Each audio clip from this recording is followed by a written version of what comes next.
Olá, minhas amigas, meus amigos do TRE do Rio de Janeiro, colegas servidores, senhores magistrados, senhoras magistradas. Eu estou aqui a convite da Escola Judiciária Eleitoral e também da parceria com a pós-graduação coordenada pela minha queridíssima professora Vânia Aieta, para falar com vocês um pouco, uns 5 minutinhos aí desafiadores para que a gente trate de algum tema de direito eleitoral de bastante relevância.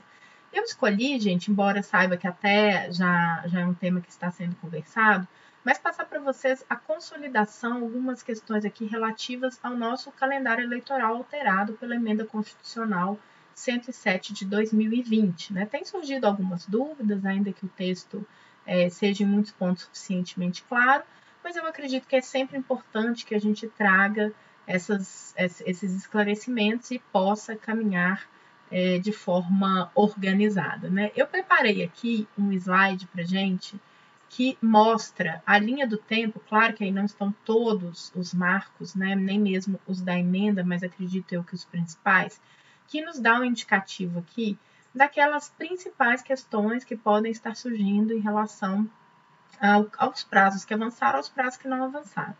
E a primeira coisa a dizer, que está ali no nosso primeiro retângulo, diz respeito ao prazo para a criação de partidos políticos, a filiação partidária daqueles que pretendem concorrer e também a fixação de domicílio dos candidatos e candidatas, das pessoas que querem se candidatar neste ano de 2020. Essas pessoas já devem estar com todos esses requisitos atendidos até a data de 4 de abril de 2020.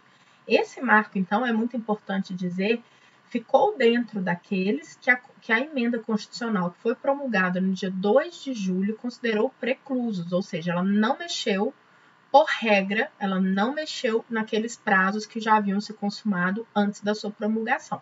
Aqui eu vou até aproveitar para fazer um comentário de um prazo que tem gerado algum rebuliço e que, a meu modo de ver, não há sentido para isso. É um prazo que diz respeito ao afastamento de apresentadores e comentaristas de televisão e rádio, que foi expressamente alterado pela emenda para a data de 11 de agosto.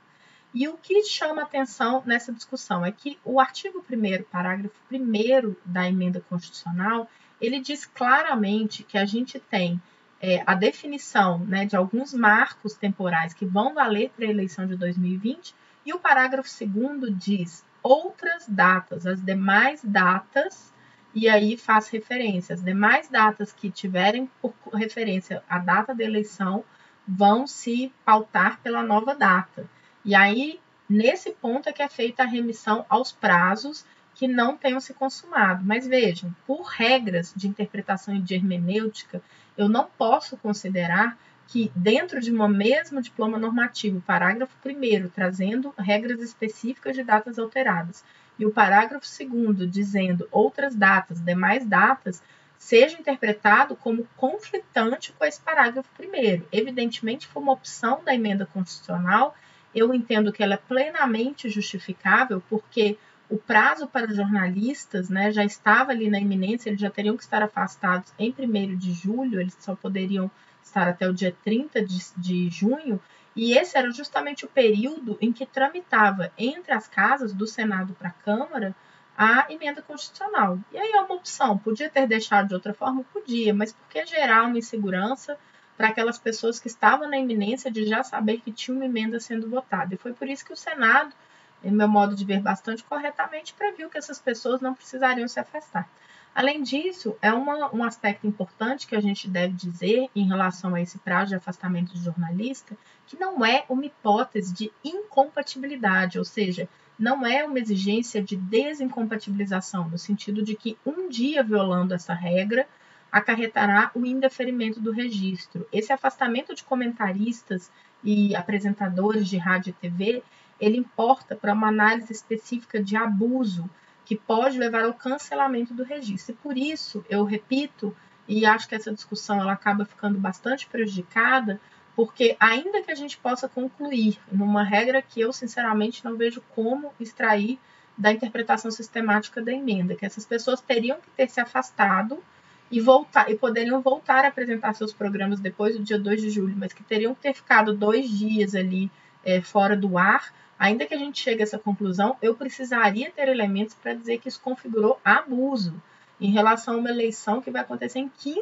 de novembro e nesse contexto em que seria, no mínimo, aceitável haver a dúvida razoável. Então, com todo respeito aos que pensam em contrário, eu não vejo como prevalecer essa regra. Por outro lado, a gente tem aqui, então, a mudança efetiva, né, do prazo das convenções partidárias, a partir de 31/8 a 16/9. A mudança, então, se deu aqui da data que era de 20 de julho a 5 de agosto e passamos, então, para 31 de agosto a 16/9. É um caso específico em que a opção do Congresso foi mover, né, os 42 dias adiante, empurrou, então, essas datas 42 dias adiante, mantendo, portanto, a distância em número de dias que já se verificava em relação às eleições de 4 de outubro. Agora, vejam vocês que essas datas eram datas que são fixas no na nossa lei eleitoral, na nossa legislação eleitoral. A lei das eleições estabelece essas datas em datas fixas, independentemente do dia em que se dá a eleição, né, que pode variar aí até em basicamente 7 dias, gerando uma mobilidade, uma certa flexibilidade na definição do número de dias que efetivamente tem um processo eleitoral. E na proposta que o TSE havia levado ao Senado, essa circunstância foi trazida em conta porque a proposta, a meu ver, mais prestigiosa no sentido da estabilidade daquelas datas que não haveria motivo para movimentar, seria que datas fixadas no calendário, nas nossas leis, em dia certo, fossem assim mantidos. Portanto, a se seguir essa ideia do TSE, a gente teria convenções a partir do dia 20 de julho, terminando no dia 5 de agosto, e registro de candidatura até o dia 15 de agosto. O que aconteceria, caso isso acontecesse, né, caso assim tivesse sido acolhido, é que nós teríamos um prazo maior para fazer o julgamento do registro de candidatura ainda antes das eleições. Inclusive, na minha análise, eu sou uma defensora do distanciamento, né, de que não seja devolvido o prazo que foi suprimido ali na reforma de 2015 pela Lei 13.165, porque o nosso registro era em 5 de julho e a gente acabava tendo aproximadamente 90 dias para apreciar esses registros antes da eleição. E agora, com esse tempo reduzido praticamente da metade, né, a gente tem aí um período eleitoral com aproximadamente isso, né, 45 dias para você fazer o exame de questões de alta importância. E o que acontece, e vimos isso em 2016 e também passamos pela situação aí, né, que chamou a atenção de todo o país da candidatura do Lula em 2018, é que fica muito espremido para fazer um julgamento adequado entre a data do registro e a data das eleições, e a gente acaba tendo a circunstância de ser um candidato deferido ou não também transformado em fator político. E aqui não falo com nenhuma carga, né, ideológica em relação a qual lado faça esse uso político, porque ambos podem fazer. O que me parece que não é adequado é que é uma matéria estritamente jurídica acaba ganhando uma dimensão muito grande, pura e simplesmente porque a Justiça Eleitoral não consegue fazer os julgamentos a tempo e modo. E isso é o que tem provocado em algumas situações, digo aqui, né, embora o caso Lula tenha sido mais notório, mas em 2016 nós tivemos 145 candidatos mais votados ao pleito majoritário de prefeitos, que eram pessoas que estavam com registro indeferido no dia da eleição. E essa é uma situação que nós vamos ver aqui. O calendário diz que resolveu tudo, né, que andou aí 42 dias, mas a mágica ela acaba não sendo tão perfeita. Então, 31/8 a 16/9, e nós temos aí na sequência 26/9 como a data limite do registro de candidatura. Vejam vocês, então, que seguindo a lógica, no dia seguinte a essa data limite, inicia-se a propaganda eleitoral, no dia 27/9, e aí, evidentemente, há uma série de outros marcos, inclusive relacionados à própria propaganda, que serão recalculados em função das novas datas. Dia 15/11 é o primeiro turno, e dia 29/11 é o segundo turno, onde haja esse segundo turno. Agora, notem vocês, a diplomação foi mantida no dia 18/12, e este é o ponto que eu destaco aqui, que poderemos sim ter um enfrentamento dessa questão neste ano de 2020, porque aqueles 42 dias que foram compensados com o avanço do registro de candidatura, é só a gente raciocinar que se a data da diplomação foi mantida tal como era, então eu tive a redução de 42 dias entre o quê? Entre a data limite do registro de candidatura e a data da diplomação. Este prazo está fatalmente encurtado, porque ele continua acabando em 18/12, mas ele começava em 15 de agosto e agora ele acaba em 26/9. Então, isso significa que o nosso pós-eleição ele vai sim gerar alguma turbulência, e essa situação que eu disse de prefeitos e, claro, vereadores que podem chegar sem terem seus registros deferidos, não apenas na data da eleição, ele pode chegar também à situação até a data da diplomação.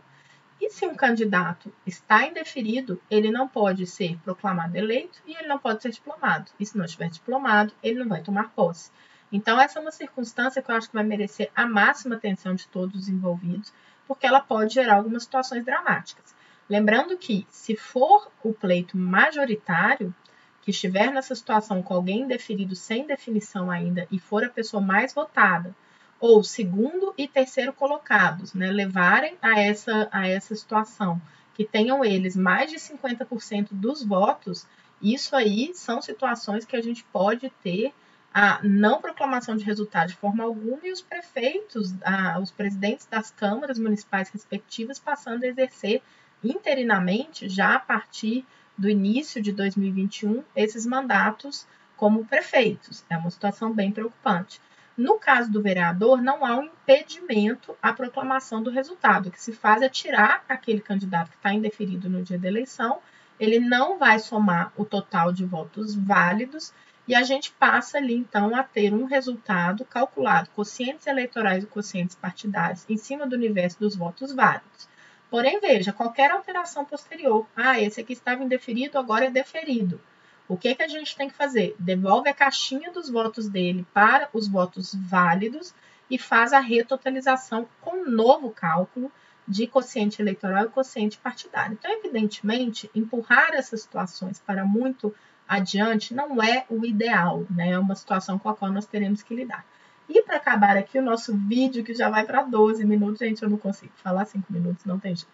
É só para observar para vocês que as contas dos candidatos eleitos, que antes deveriam ser julgadas até 15/12, elas passam a ter que ser julgadas até 12/2 de 2021. Ou seja, haverá diplomação sem julgamento das contas dos eleitos. No entanto, essas contas devem estar prestadas até 15 de dezembro e a Justiça Eleitoral também vai precisar adotar medidas de maior celeridade para propiciar o atendimento a esse prazo, né? Porque temos aí o recesso, depois há um período em que eu acredito seja necessário, indispensável, considerar que os prazos da prestação de contas por urgente e por poder levar um perecimento do direito tenham que voltar a correr a partir do dia 7, isso é minha ideia a respeito de como vai ser equacionada essa questão, é só uma posição aqui que eu tenho a princípio de percepção do problema, não é nada oficial, mas a gente tem que chegar até o dia 12/2 de 2021 com o julgamento dessas contas dos candidatos eleitos. Uma última coisa a dizer é o seguinte, a Justiça Eleitoral, o TSE, está já se empenhando para fazer o ajuste de todas as datas do calendário eleitoral. Lembrando que essas datas estão na resolução 23.606, que é hoje a nossa resolução do registro de candidatura, que deve ser republicada, porque afinal nós temos um total aí de 297 marcos temporais nessa resolução e que deverão ser avaliados conforme o caso, conforme a necessidade de manutenção ou de reajuste. É um trabalho que inclusive já está sendo feito e acredito aí que para início de agosto haja uma determinação sobre a forma de correção dessas situações. É isso, pessoal. Um abraço para vocês, boas eleições, se cuidem, fiquem em casa, usem máscara, né? Um beijo para todo mundo. Tchau, tchau.